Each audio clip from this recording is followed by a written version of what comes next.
don't give a fuck. Are you sure? I just don't give a fuck. Presenting The Art of Not Giving a Fuck with Garrett John.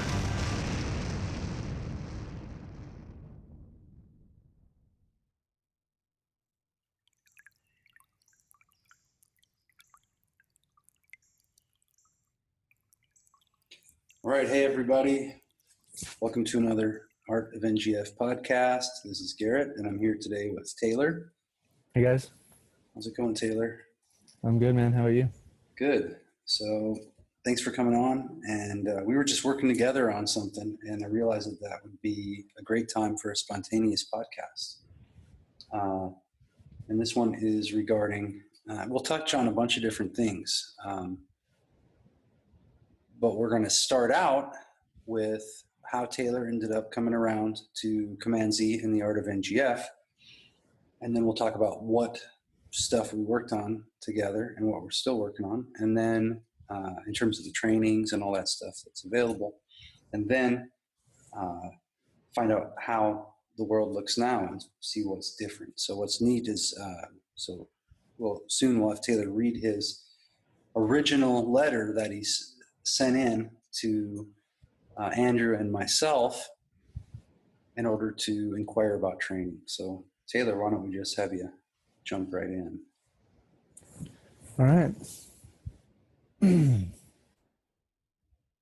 Just find it here.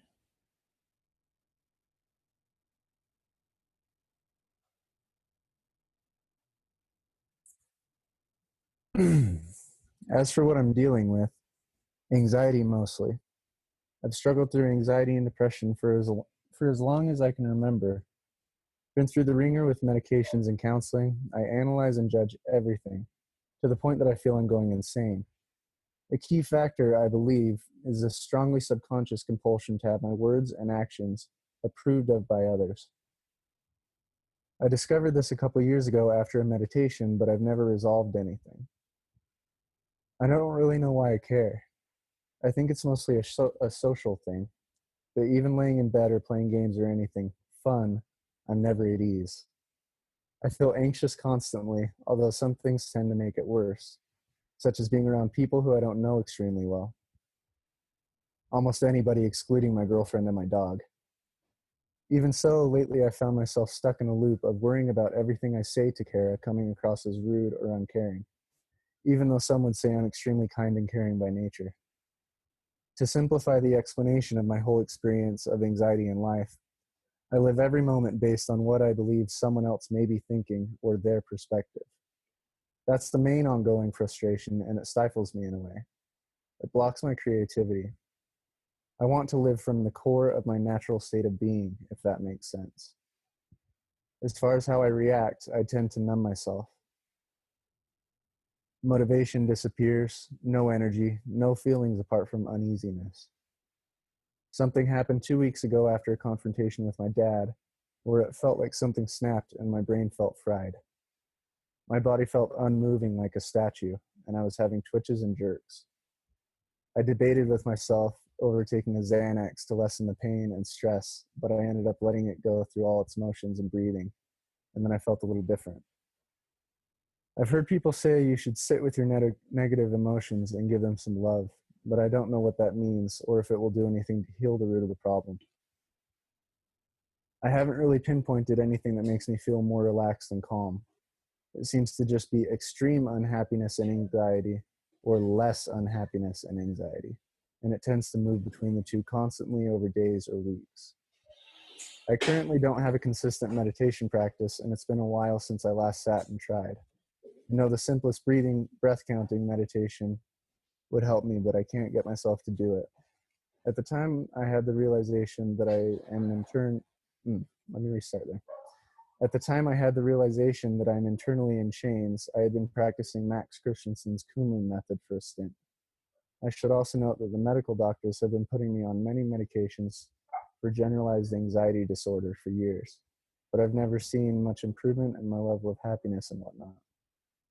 Lately, something in my gut has been telling me that even finding the right meds may be a waste of time, because if all I'm doing is alleviating the symptoms with medication, then I'll still have unaddressed issues and won't truly be free. which is my deepest desire. Wow.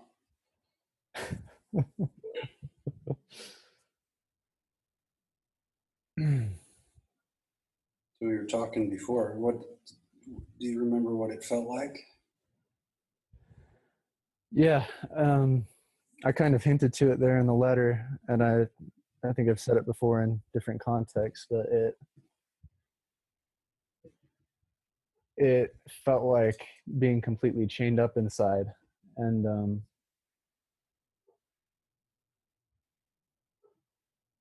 this constant frustration with myself. I don't know that it was externalized a whole bunch, but it was in my head, just frustration and discontent and physical exhaustion.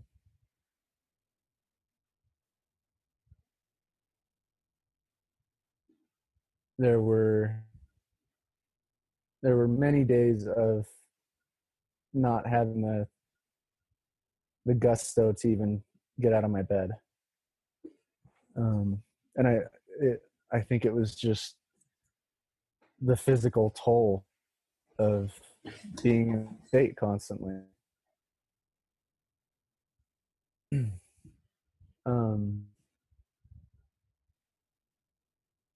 There was a lot to do with trying to get things right. I would sit and go over things in my head over and over and over, and just these circular thought patterns just come around, just keep, they never be resolved. Mm-hmm. And it was just me trying to figure out the right thing to do in any situation, even completely imaginary situations that probably aren't even possible, like like end of the world scenarios, or any situation that I could come up with in my mind. It was this constant thing of trying to come up with the right thing to do, the correct solution, the right way to be, trying to construct this persona who had specific ways of doing everything that were set in stone. Mm-hmm. So what happened to all that? I mean, how did this thing crack open? It just got fucking blown out of the water, man. Like, it's through doing this work consistently, just that landscape that I was in before, and I thought that solving all of these supposed problems would take place within that landscape, and now it's just that the landscape has shifted entirely. It's a different space. It's a different, everything's different.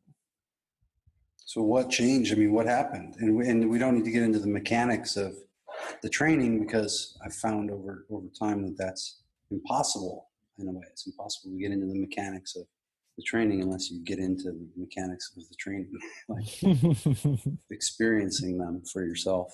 And there's plenty of beginner material available floating around out there. And so folks can get into that and then get on the email list and follow the thread of perspectives that are being presented there. Taylor, myself, Andrew, and a lot of other people that can give you a glimpse of this new landscape that you're already existing in, but it's kind of like a landscape within a landscape or something. A little shell or a little, like those biodomes. But they did like a biodome where everyone's upset or something.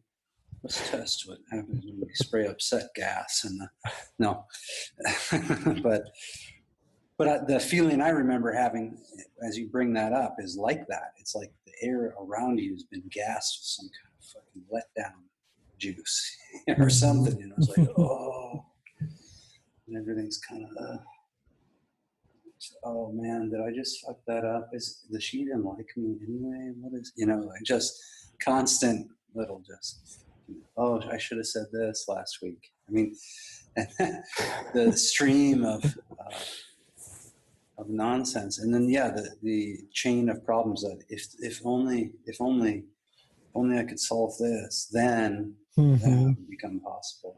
If only I do this, and then rationalizing, maybe you did this, like I can work this job for 6 months. I'm going to do this for 6 months. You know what I mean? And I'll make this amount of money. You're just trying to motivate it, trying to force the thing. And then in the physical experience of it, totally not being able to go along for that ride. Anyway. Yeah, there was a lot of that trying to fix, with quotations around, trying to fix myself to fit into what I thought was right or would be good for me, or all that bullshit. Which is just, I don't remember where this quote came from. You may remember it, but it's something like,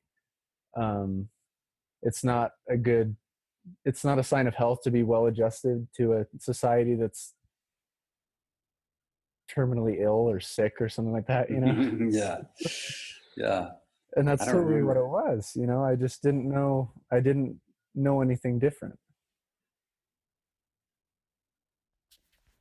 Hey, this is Garrett here with a short break. Do you suffer from social anxiety? Do you find yourself ruminating, running around in circles in your mind, thinking about and caring way too much about what other people might be thinking of you, constantly seeking approval, constantly avoiding rejection, losing track of who and what you really are and what you're really here for? If any of this resonates with you, get on over to radicalondoing.uk and see if there are any spaces left for you to secure your reservation at the Art of NGF UK Workshop 2017. And so what does life look like to you now? What's the daily experience that's different? It's a joy, no matter what. It's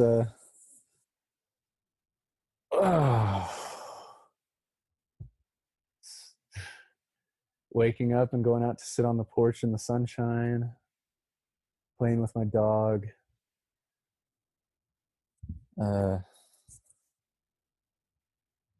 working on stuff that I'm organically, naturally inspired to explore.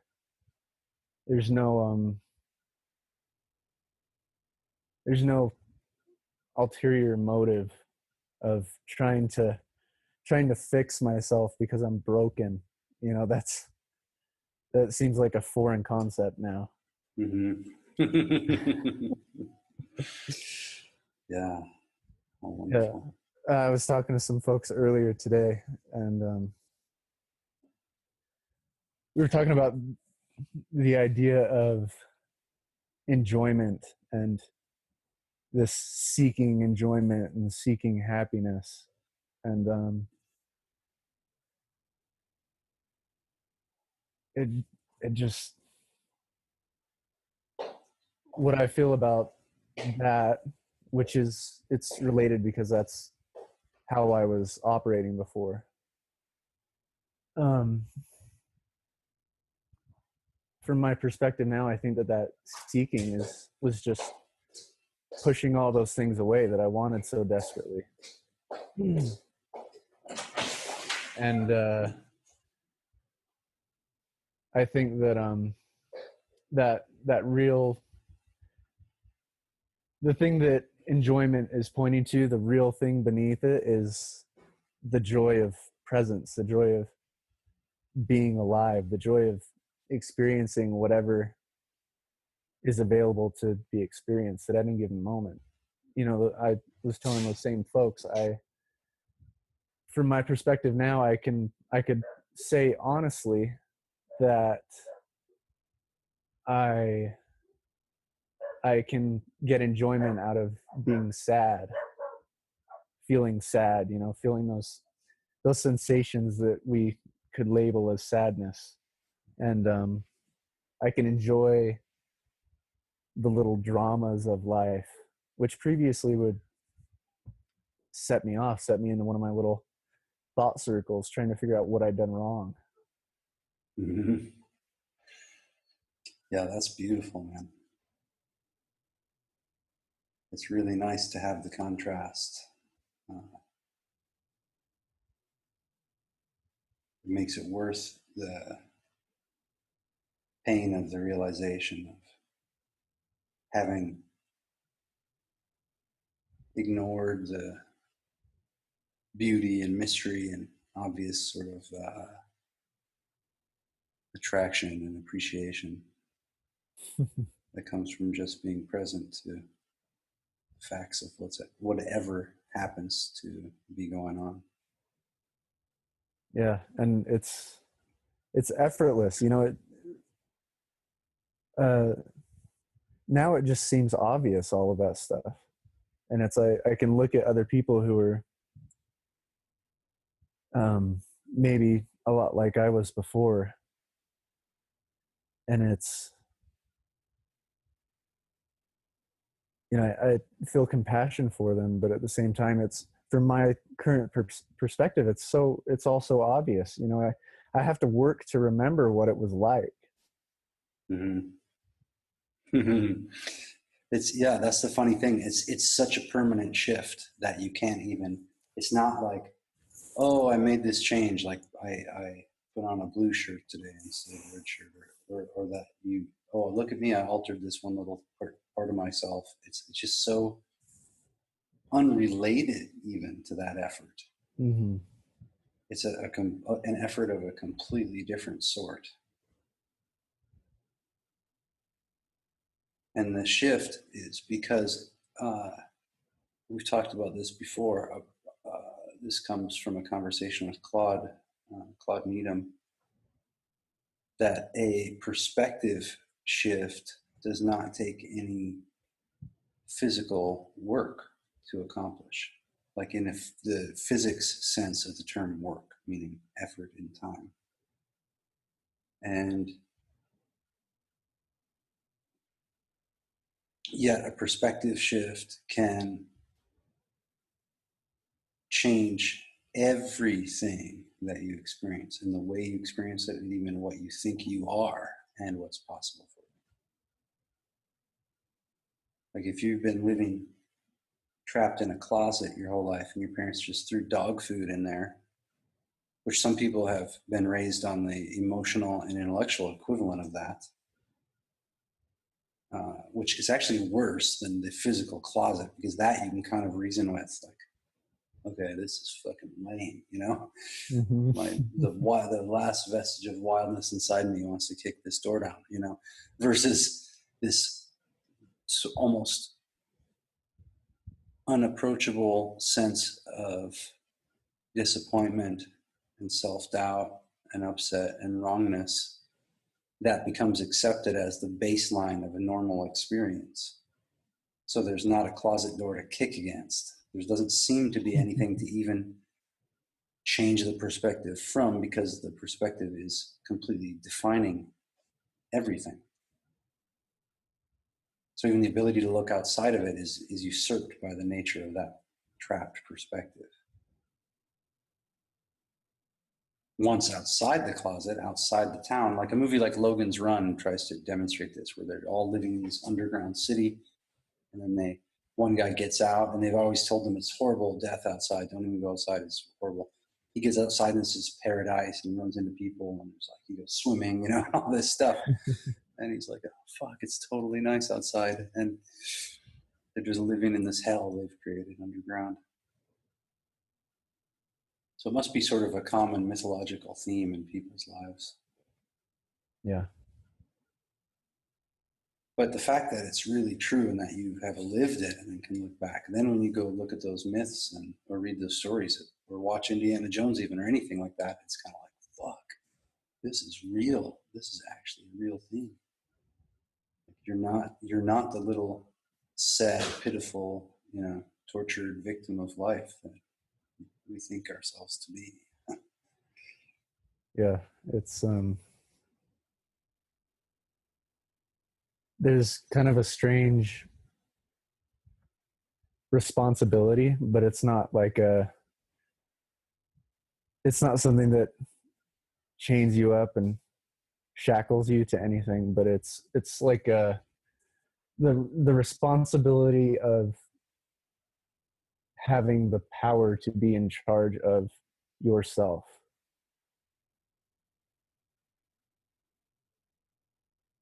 And yeah, it's almost saying that I almost feel like I need to explain it, but we'll leave that for anybody who comes along to find out for themselves. Right. But it is distinctly different than the responsibilities I hear most folks talk about, and Mm-hmm. you know, the control that people try to exert over things. So what courses did you take? What courses have you gone through? And we don't have to get into the details of them, but just what ones? Yeah. So I jumped in with the last run of the social invincibility. Social invincibility, yeah. And that Yep. course is available, the recording of that, so you guys can even witness Yeah, the previous incarnation of Taylor when you take the course yourself, if you want. I've gone back and looked at myself in those videos. It's always strange. And so I did that one. That one was great. I remember after either the first or second session, I went out and laid on my front lawn in the sun and I just sat there with a smile on my face. And my girlfriend Kara came home from work as I was sitting out there, and she walked up and she was like, "What the hell are you doing?" I just couldn't stop smiling. So anyways, did that one, and then very shortly after, I did the energized hypnosis imagination training. Mm-hmm.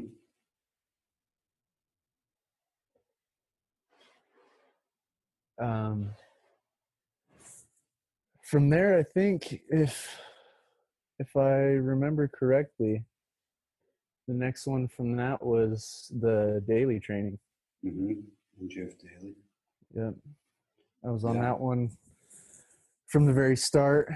And then in the midst of that, we had the UK workshop of 2016. Nice.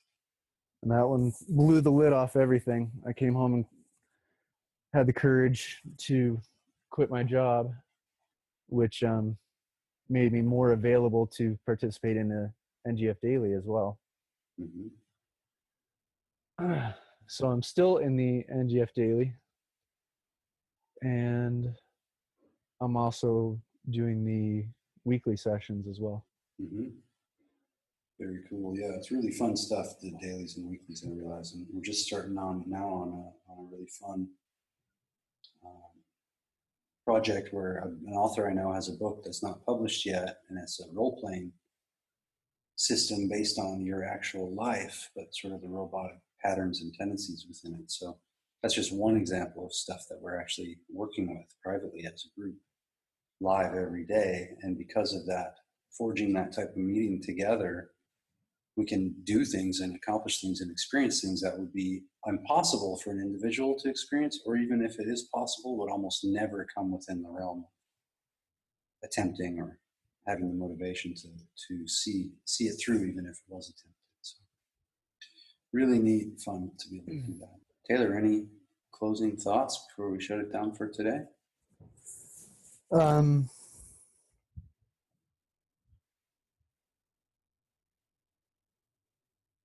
I don't know. I think about the absurd amount of awesomeness and content within the dailies. I think about it all the time, and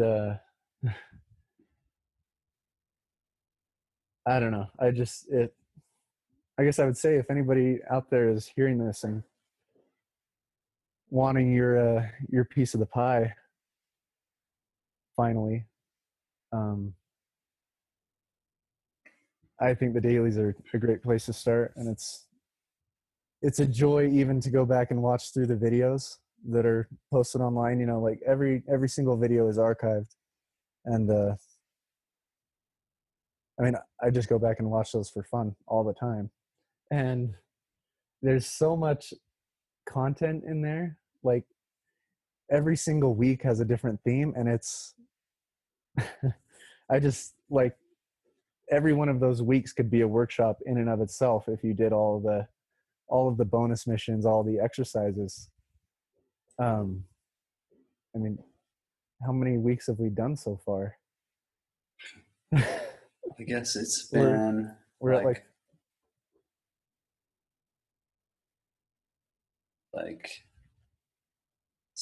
between 60 and 70 weeks, I think.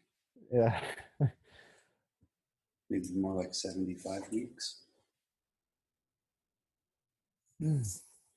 Yeah, so it's the dailies are mind-blowing, and the crew is awesome. I consider all the guys that end up on the dailies are like my best friends. Like I care far more to see all those folks than, you know, most of the people I used to think were friends in my physical vicinity, you know? Yeah, that's really fascinating. Yeah. Yeah, so I don't know if anybody out there wants a real firsthand taste and a big shift. I'd say the dailies are a great fun way to do that, and then the UK trip is just, I don't have anything to say about that because it's like just can't. There's nothing to say. It's that thing changed everything last year. It's just a great place to be for a week. I mean, just to be there alone is amazing, and then everything else that happens is icing on the cake. Yeah, I'm super glad you'll be there, and everybody who's listening, if you feel some resonance with that, you want to get out there, take a little adventure, a big adventure, get out in the woods and experience transcendence of your own problem-ridden life, then come on out. Let's do it. All right, Taylor, thanks very much. It's really cool to go through all this stuff, and it takes kind of a bold adventure to be able to ask for that kind of help in the first place, and then to follow through with it, and then to review that and go back and see just how far we've been able to go. Yeah, thanks so much, G. Thank you as well. All right, so we'll talk to you again soon. Have fun, everybody. Thank you for listening to the Art of Not Giving a Fuck podcast. For more info, visit artofnotgivingafuck.com or radicalanddaily.com.